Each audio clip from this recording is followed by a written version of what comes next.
आजमगढ़ जनपद के बुढ़नपुर तहसील क्षेत्र के उदैना स्थित भारतीय जनता पार्टी कार्यालय पर बैठक की गई। बैठक की अध्यक्षता अतरौलिया विधानसभा के पूर्व प्रत्याशी व मछुआरा प्रकोष्ठ के संयोजक प्रदेश कार्यकारी सदस्य कन्हैया निषाद ने की। उन्होंने आगामी 13 नवंबर को केंद्रीय गृह मंत्री अमित शाह के आवागमन पर चर्चा की। उन्होंने बताया कि आजमगढ़ जनपद का बड़ा ही सौभाग्य है कि केंद्रीय गृह मंत्री का आवागमन हो रहा है।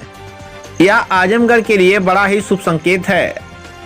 विश्वविद्यालय आजमगढ़ के लिए वरदान सिद्ध होगा। यहाँ के होनहार पढ़ लिख करके अपना व अपने क्षेत्र का नाम रोशन करेंगे।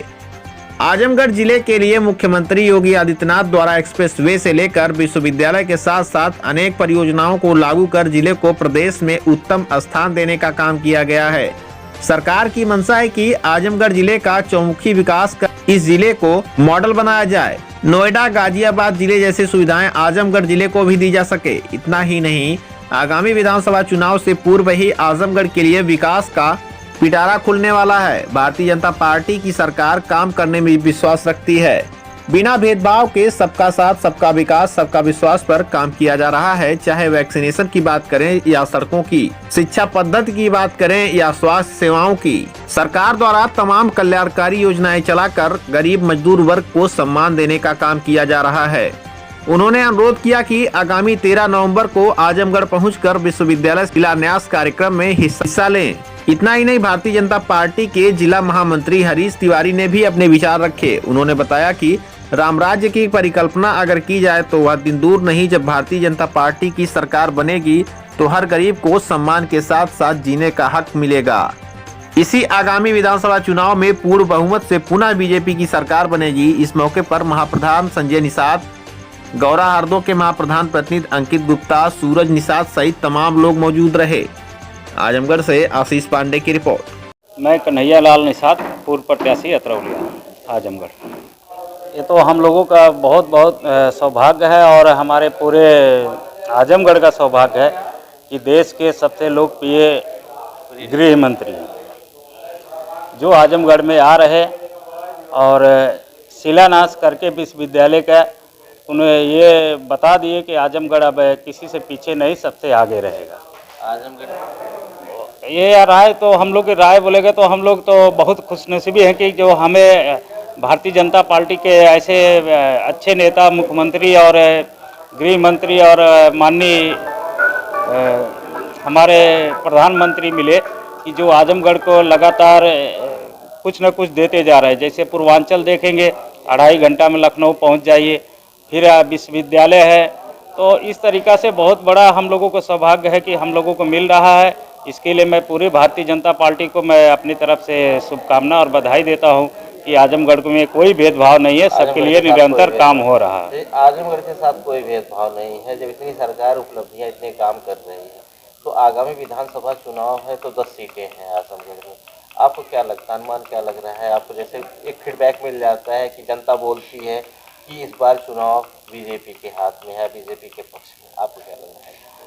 जनता चिल्ला रही है, बोलती नहीं है, जनता एकदम चिल्ला रही है कि हम लोग जो है आजमगढ़ के कम से कम हम लोग 7 से ज़्यादा सीट जीतेंगे। 7 से ज़्यादा? हाँ, सेवल्ली हम लोग 7 से ज़्यादा सीट जीतेंगे। अपना परिचय देते हुए हरीश तिवारी, भारतीय जनता पार्टी जिला महामंत्री लालगंज। आज हम अपने विधानसभा अतरौलिया में मदियापार मंडल की बैठक एक लिए हैं, जिसमें हमारे देश के बहुत ही लोकप्रिय, आज़ादी के बाद हम कहेंगे तो गृह मंत्री तो बहुत हुए, लेकिन सरदार वल्लभ भाई पटेल के बाद उसी गुजरात के धरती के माटी के लाल और देश में जो ऐतिहासिक निर्णय लिए हैं, माननीय अमित भाई शाह जी की जो रैली 13 नवंबर को जनपद आजमगढ़ में जो आज़ादी से लेकर आज तक मांग थी, जनपद के एक एक घरों की मांग थी कि आजमगढ़ जनपद पूर्वांचल का, यूपी का सबसे बड़ा जनपद है, जहां की 58 से 60 लाख इस समय आबादी है,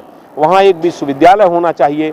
वह मांग 13 नवंबर को दिन में 12 बजे हमारे देश के यशस्वी गृह मंत्री माननीय अमित भाई शाह जी, उत्तर प्रदेश के बहुत ही लोकप्रिय यशस्वी मुख्यमंत्री योगी आदित्यनाथ जी के कर कमलों द्वारा दिन में विश्वविद्यालय की आधारशिला रखी जाएगी, भूमि पूजन होगा, जिसमें हम अपने भारतीय जनता पार्टी लालगंज अतरौलिया विधानसभा की तरफ से लगभग 2 लाख की भीड़ होने वाली है, जिसमें जनपद के एक एक गांव से, एक एक घर से लोग जाने वाले हैं, जिसमें नौजवान जाएंगे, किसान जाएंगे, व्यापारी जाएंगे।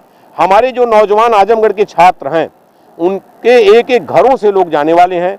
आज वही बैठक मदियापार मंडल में मंडल अध्यक्ष रामधनी विश्वकर्मा जी, हमारे कोयलसा के ब्लॉक प्रमुख संतोष यादव जी, हमारे विधानसभा के प्रभारी सच्चिदानंद सिंह जी, हमारे मंडल के महामंत्री रमाकांत सिंह जी, रामवृक्ष राजभर जी, राजू राजभर जी, हमारे बहुत सारे कार्यकर्ता इकट्ठा हुए थे, जिसमें निर्णय लिया गया है कि 13 नवंबर को हम लोग 12 बजते अतरौलिया विधानसभा से हमारे कई हजार कार्यकर्ता जाने वाले हैं। वही बैठक हमारी चल रही है। हम एक एक गांव में जा रहे हैं, एक एक सेक्टर में जा रहे हैं। विधानसभा चुनाव से पूर्व बहुत बड़ी घोषणा और बहुत बड़ी मतलब शिलान्यास लोकार्पण होने वाला है।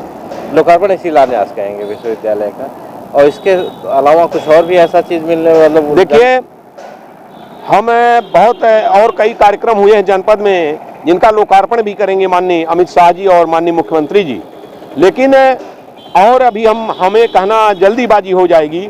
लेकिन आजमगढ़ जनपद के कार्यकर्ताओं की और सारी मांगे हैं, जो मांगे पूरी होगी, और हम लोग 2-3 मांग और करने वाले हैं।